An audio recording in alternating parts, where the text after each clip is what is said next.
Good evening and welcome to Malard at Large. Tonight, my guest is Pierre Vimont, former ambassador in the US, former number 2 of European diplomacy, and Emmanuel Macron's special emissary to Russia. Right now, his TV profile by Elaine Corby.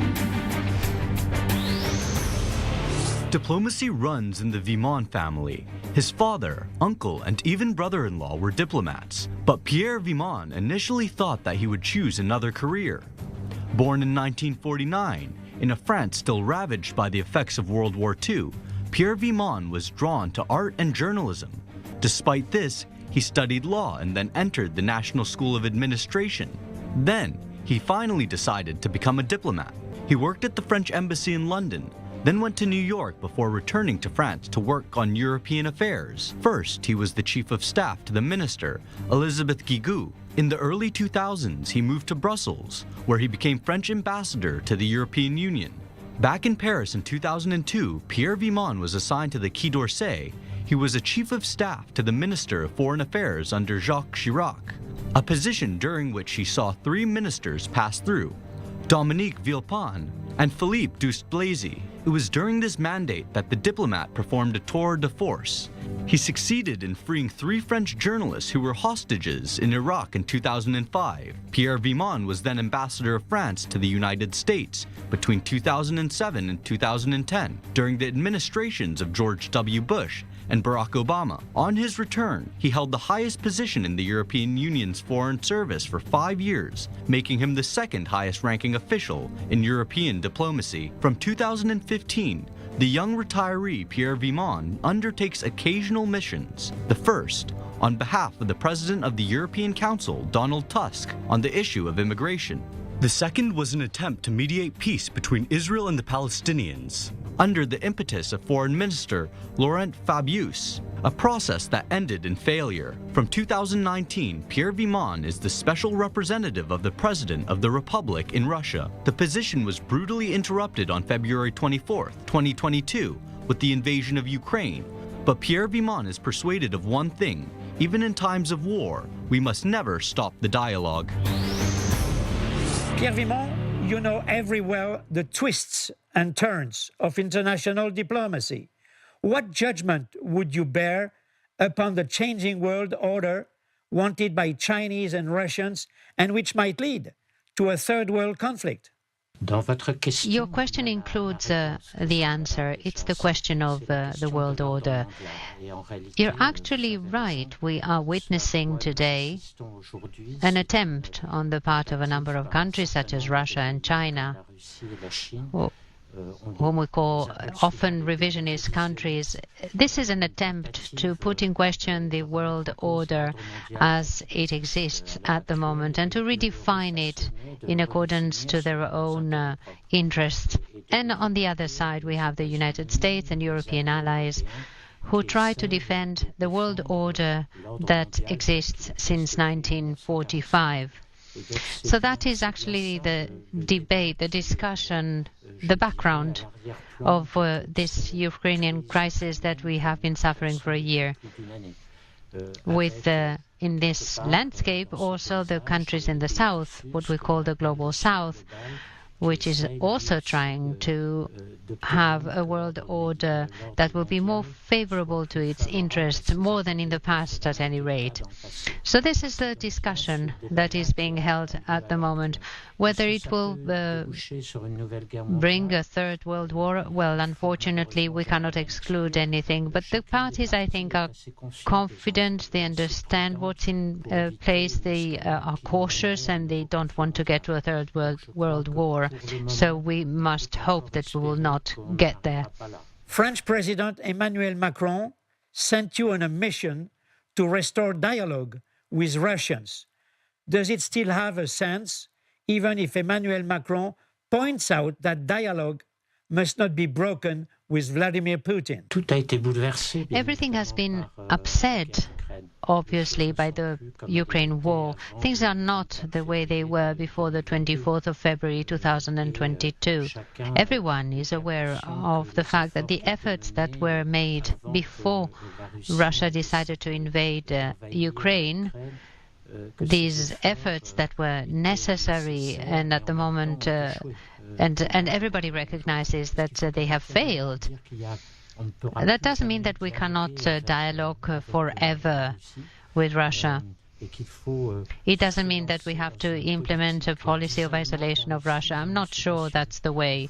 We have to find other ways to discuss things with the Russians once we will be out of this conflict with Ukraine, to the advantage of Ukraine, and once Russia has withdrawn from the Ukraine borders, we will have to reinitiate our dialogue with the Russians. According to you, what could have Vladimir Putin and Volodymyr Zelensky change their position, considering they are warriors to the end, and if we had the pro-Russian involvement of Iran in the conflict? I wouldn't speak about warriors to the end. I think we have to remember that there is here an assailant and an assaulted. And it is Putin that has invaded Ukraine, and Ukraine is defending itself. We should always keep that in mind when we discuss this issue. The truth is that we are in a situation in which today Russia occupies, well, the figures vary, but around 20% of Ukrainian territory. There has been a gross violation of the Ukrainian territory. Its borders have been violated, borders that were recognized internationally. The principle of territorial integrity is one of the bases, one of the fundamental principles in the UN Charter. All of this is a reality that we have to take into account, and then things get even more complicated with other parties that intervene in the conflict. You have mentioned Iran. Yes, it is definitely a problem today. We have to try to keep this conflict under control, to try to avoid an escalation that could end up in situations that could be very dangerous. That is what the Ukrainian allies are doing. We see that with the military aid that they are providing, weighing very carefully what should be given to Ukraine and what you should avoid doing at the moment in order not to provoke a reaction on the other party or an escalation that could be extremely dangerous. This is a very difficult situation because none of the parties is strong enough to win, and none of the parties is weak enough to lose. So we are in a conflict, and this conflict may last for quite a long time. We need to convey a very clear message to Russia. There is no other alternative other than to stop the conflict and to withdraw from the Ukrainian territory. Will Europe and NATO, according to you, Pierre Vimont, with its leader Joe Biden, be able to stay for a long time out of a direct confrontation with Vladimir Putin, which is wanted, according to what I think, by Volodymyr Zelensky, who spends his time asking for arms and money? What Vladimir Zelensky understood quite early, I think, is that its allies would provide all of them support, all of the support he needed, but he didn't expect to go into war with Russia. And this is something that was said very soon, very early. It was said by Biden and by a number of European leaders. So this is the mood at the moment. This is our attitude. And this attitude is going to continue. If there was to be a change, it would come from Russia and not from the Europeans or the Americans. It is Russia, through a possible escalation that could be impossible to control, that could force Ukraine's allies to, for example, an attack against a member of NATO or anything like that. We have a break now. We will be back in a few minutes. We are back with our guest, Pierre Vimont. Do you think that Vladimir Putin, who already lost his bet to control Ukraine through a blitzkrieg, might use a nuclear arm to reach his goal? We cannot exclude anything, obviously, but no one can foresee what is in the head of the Russian leader. After all, he has already made with this invasion analysis and judgment mistakes, considerable mistakes, because after all, what we have to take into account is the nuclear escalation would be to the detriment of everyone, including Russia. I don't see what the military interest could be. Even President Putin recognized a few months ago in a press conference that the use of nuclear weapons, tactic nuclear weapons, would not involve a change in the balance in the battlefield, in the military field. So to push forward the nuclear escalation is to go into a direct war against Ukraine's allies, and there we would be in a completely different situation, and it would not be advantageous, I believe, to Russia. Let's come to Iran, which is on the verge of getting the nuclear bomb. The Biden team, which is the same as the one which negotiated the nuclear agreement of July 2015, acknowledges that the agreement is dead. Joe Biden keeps saying, we will prevent Iran from having the nuclear arm. But how? Well, one should be precise on this issue. Iran is not yet at a stage in which it can equip itself with the nuclear weapons. It's a country that is getting closer and closer to the nuclear threshold, that is, to the capacity to equip itself with nuclear weapons. But then you need many other stages in order to use these weapons eventually. Iran is not yet there. It is enriching more and more uranium, and by doing this, it is providing itself with the possibility to have nuclear weapons.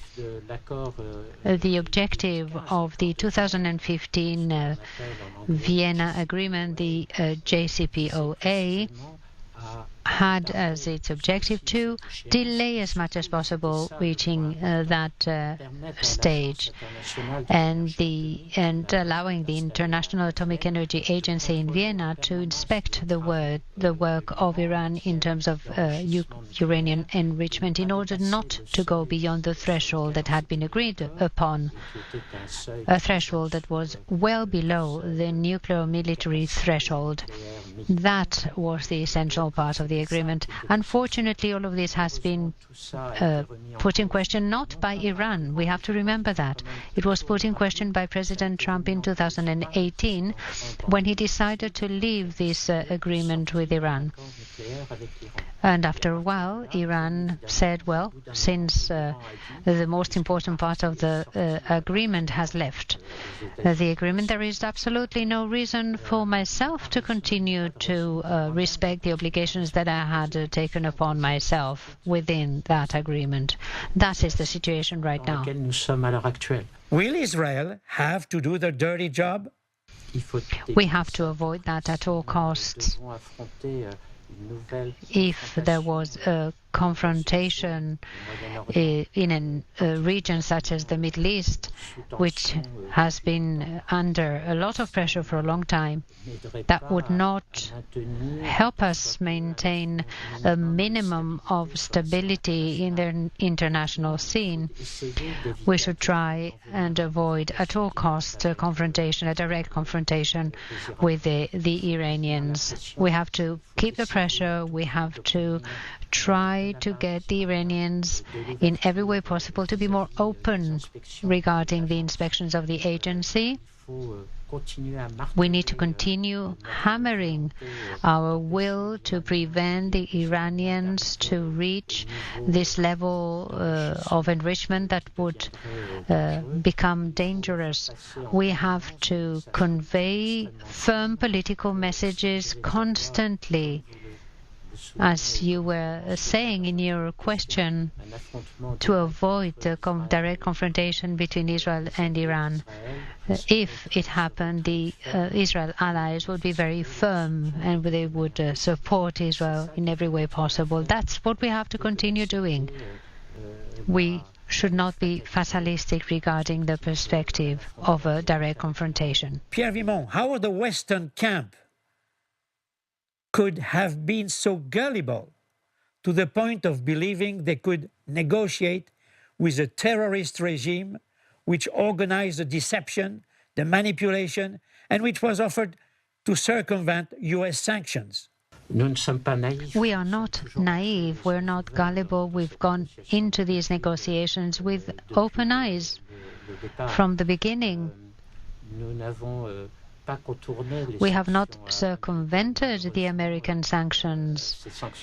Unfortunately, these extraterritorial sanctions were very efficient.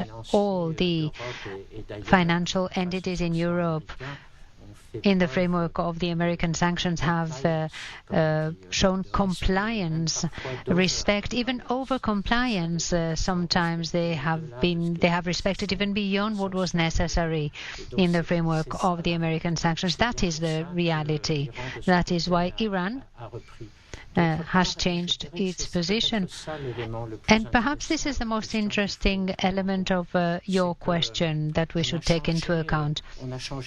We have a new president. We have a new political team after the last elections, the last presidential elections in Iran. Those who had negotiated the agreement in 2015, who could be considered as the so-called moderate wing of the regime, these people have left. Now, within the Iranian regime, we have a preeminence of the radical wing, the harshest one, and that's their problem, I think, to try to move forward.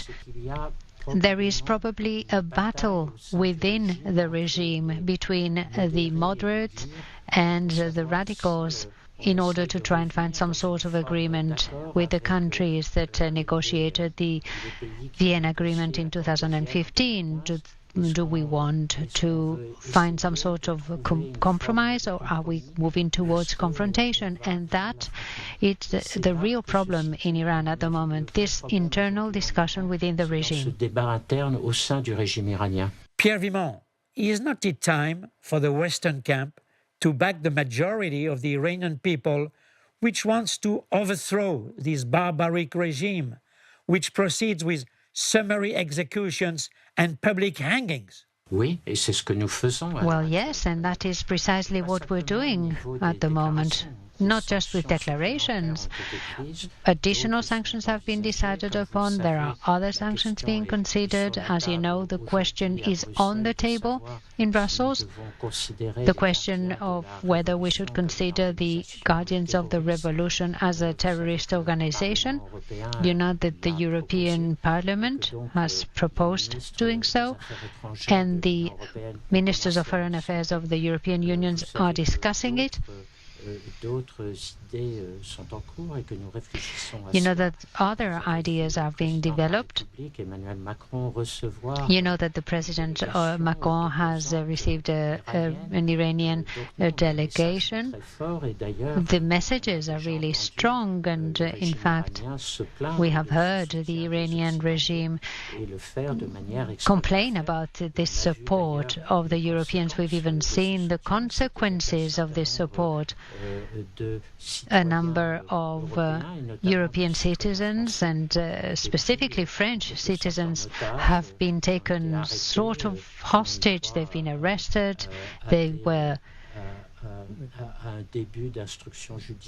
were summary judicial procedures, and they've been thrown into prison. We have adopted measures. Perhaps there should be others, but we have been very clear on our position regarding the repression that exists at the moment in Iran, and which is unacceptable. In the past, you were asked by former Minister of Foreign Affairs Laurent Fabius to mediate between Israel and the Palestinians. Today, apart from the two-state solution defended by Emmanuel Macron and European Union, is there another solution? Well, the real question, the true question from the diplomatic point of view is there an alternative to the solution of two states? Some say that perhaps we should decide there is only one state, one country, Israel, with the Palestinian population that would have to live within this Israeli state, with obviously lower rights compared to those of Israeli citizens. These would be second-class citizens, as some sort of apartheid. And everybody can see that such a system would not go very far. And therefore, this alternative solution is going nowhere. I've heard others say that the Palestinian population should be sent to Jordan, that we should go back to the situation before 1970, where a part of the Palestinian population was in Jordan, but the Jordanian authorities will not accept that solution. That is why we go over and over again back to the two-state solution. If you take into account what's been happening in the last 20 or 30 years with the development of the colonies, a formula that would recognize the right of the Palestinians to have their own state remains, in my opinion, the only one that can provide a solution, a peaceful solution to the present situation. Finally, tell me, can Israel negotiate when we know that Mahmoud Abbas, the leader of the Palestinian Authority, is the hostage of Hamas and Islamic Jihad, backed by Iran, which advocate the destruction of Israel? I don't think that the Palestinian Authority is a hostage of Hamas. It's an adversary, and precisely because they can't get along, it has not been possible to organize Palestinian elections since 2006, which explains the loss of authority on the part of President Abbas. That's the problem today for the Palestinian authorities.